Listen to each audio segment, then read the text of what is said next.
Hi, this is Justin Schulte with Southeastern Community College in Burlington, Iowa, and I'm here with Figured Out Baseball to talk about defensive philosophy. We've had a really good history here of playing pretty good defense for a long time. When I think of defense in the game of baseball, period, I think when you think of bad baseball, you think of bad defense. To be a good baseball team, I think you have to have a solid defense. When you build a baseball team, you know, you're looking for a certain type of catcher, you're looking for a quality shortstop, you got to have a center fielder that goes and gets the baseball, second baseman that's a plus defender, and everything starts in the middle of the field.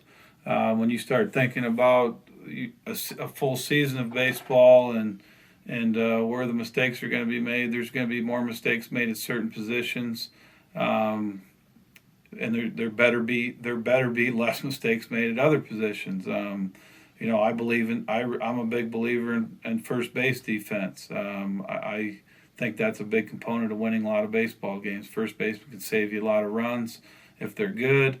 That's something we've had a great history of having quality guys over there. I'm not the type of coach that just throws a good hitter at first and hopes he can catch the baseball. I want a plus defender over there as well, and hopefully, obviously a good hitter, but he's got to be able to play defense to help our team on that end of it. So we play in so many different atmospheres in the state of Iowa where the wind might be blowing out 30 miles an hour or the wind's blowing in 30 miles an hour.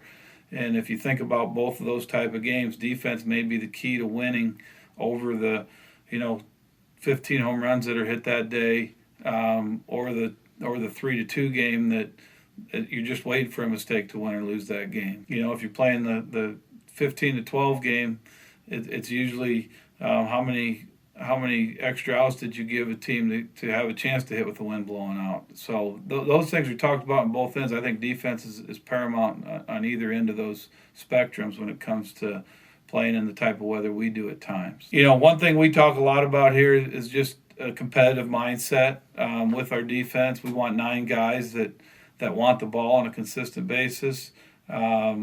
We want our guys to understand the scoreboard and taking outs when we get them. Double plays to us are 1+1. They're not, we don't want to rush a double play and not get the first out. The first out still wins that pitch.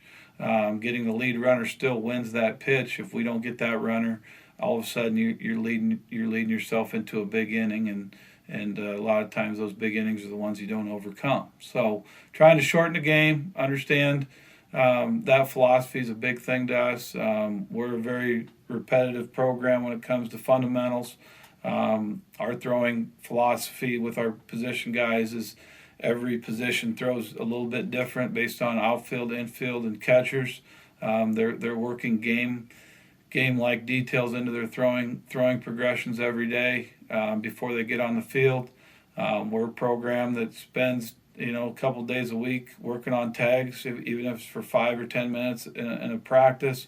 We're big on receiving at bases. Our second baseman, our shortstop, our third baseman, obviously our first baseman, and our catchers receiving at bases to make sure we're getting outs. Even on bad throws or throws up the line, we can still make plays with good footwork. But we spend a ton of time on our defense, usually up to 45 minutes to an hour a day on individual defense within our program. And obviously we feel like defense keeps you in games. Offense usually wins you games, but defense gives you a chance to be competitive every day and give you a chance to win a ton of baseball games over the long haul. This is Justin Schulte from Southeastern Community College. Appreciate you listening to my video about defense. Please check out my next video about youth base running philosophy. Thanks for tuning in to Figured Out Baseball. If you're watching on the figuredoutbaseball.com website, I hope you check out the Figured Out Baseball store and grab yourself some gear to help support this totally free resource. If you're watching on YouTube, please remember to give this video a thumbs up and subscribe to our channel so you keep up with all the cool stuff that we do. For you podcast listeners, we've also got our podcast now available on Apple Podcasts, Spotify, Google Podcasts, and more. Figure It Out Baseball, the home of hundreds of free videos from dozens of college and professional coaches and specialists from great schools like this. So tell your friends about figuredoutbaseball.com, the world's #1 online coaching tool.